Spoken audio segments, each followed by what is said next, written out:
Hello, people. I hope you're happy and healthy. And that's from the heart. Faux reals.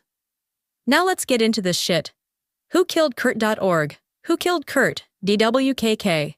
Whatever you cats go by, you're not a legitimate nonprofit organization. You may have a trademark on file, but you're not registered as a nonprofit in the US, nor in Canada. And though it isn't illegal to claim to be a nonprofit organization, but not actually be a nonprofit, it is illegal in 40 states to solicit donations without being registered as a nonprofit organization. And it's required in all of Canada to be registered as a nonprofit to solicit donations. If I'm wrong about this, then I will apologize, but I'm pretty confident that apology won't be necessary. Just like I'm pretty confident you cats don't have permission to use Kurt Cobain's image and likeness to sell products. If you can again prove me wrong, then I will apologize. But more than likely, you're just going to confirm that you're some mountebanks and chiselers who say things because the shit sounds good. But in reality, it makes absolutely no motherfucking sense. Case in point, you claim to have all these forensic experts working with you, and all this evidence to prove that Kurt Cobain didn't commit suicide.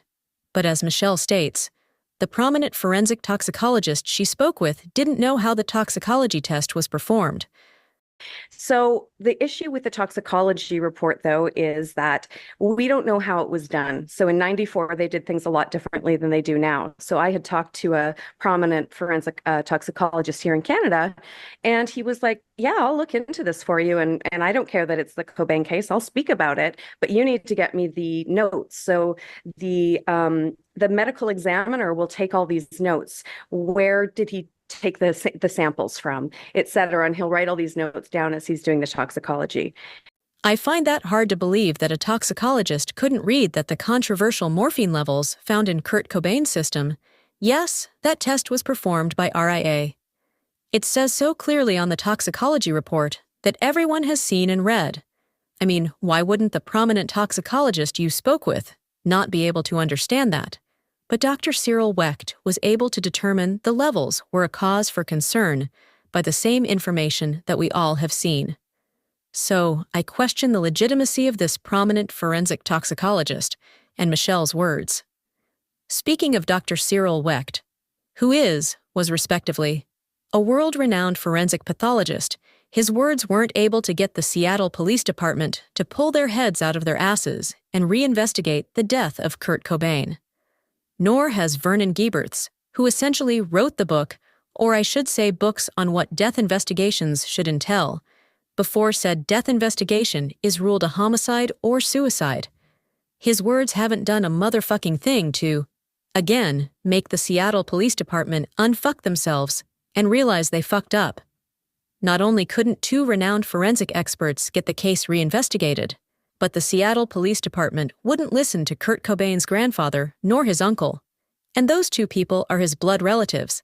And the Seattle Police Department is going to say the same thing that they've said to everyone who questions the Cobain case, which is, go fuck yourself. Because it's like this. Just like you guys aren't going to admit you're making money off of Kurt Cobain's death, the Seattle Police Department isn't going to admit they fucked up royally. And I do mean royally with a goddamn capital R. The investigation regarding the death of the biggest rock and roll star that has ever walked the face of this earth. But let's just say that the Seattle Police Department and prosecutor's office said, okay, we're going to look into the Cobain case and see if there was some fuckery going on. That would be awesome, wouldn't it? Fuck yeah, it would! And then it's like the gates of heaven opened up, and hot diggity dog. God took a big ol' shit and dropped a golden turd in your lap, by the name of Joseph Burns. So now you have what was needed, a witness who can confirm that Kurt Cobain was indeed murdered, and not only can he confirm what people have been working on trying to prove for 30 fucking years, but Mr. came with a box with some extra golden turds in the form of information as to who actually did the big dirty that caused the demise of Kurt Cobain. And he handed over this golden information to you cats.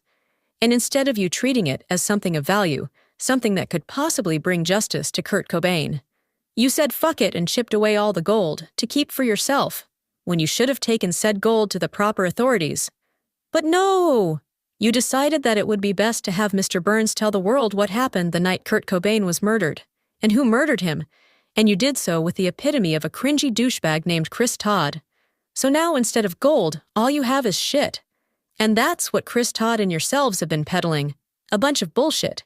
Because not only did you spill the beans to the world, giving the suspects the ability to control any investigation that may have come about from your mountain of evidence, you then release what some would call outtakes or the raw interview, with Mr. Burns being coached into what and how to tell his story.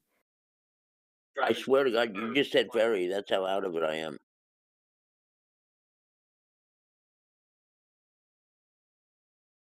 Swear to God, you said that you were getting a ferry in.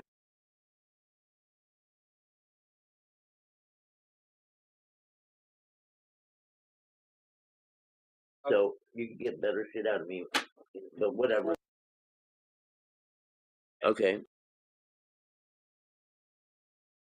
God, like, yeah. We could get up early or whatever, because I could fucking crash out at any time now. I could go. Why don't you lay it down? Oh, you.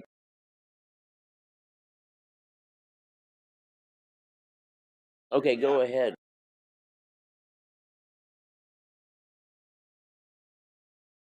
And as everyone can see, the quality of the interview goes from gold to shit, with Mr. Burns looking like a straight junkie fighting to not nod off, and even telling you that he is tired and needed some sleep, but was asked to power through it.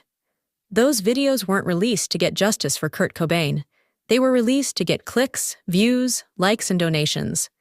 And I question the validity in your statement when you said a private investigator told you to go ahead with the Joe Burns confession video. I just can't imagine an investigator telling someone to do that.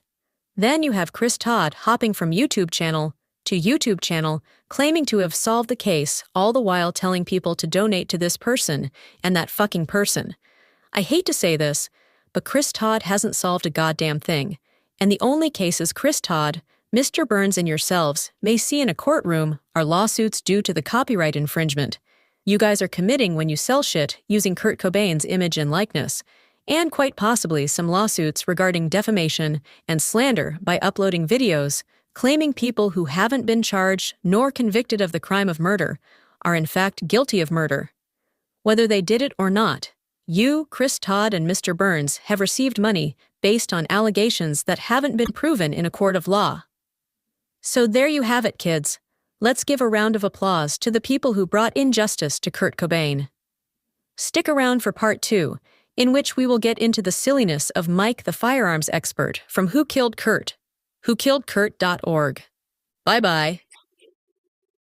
I'm trying to think of a way to put it. I'm just really tired.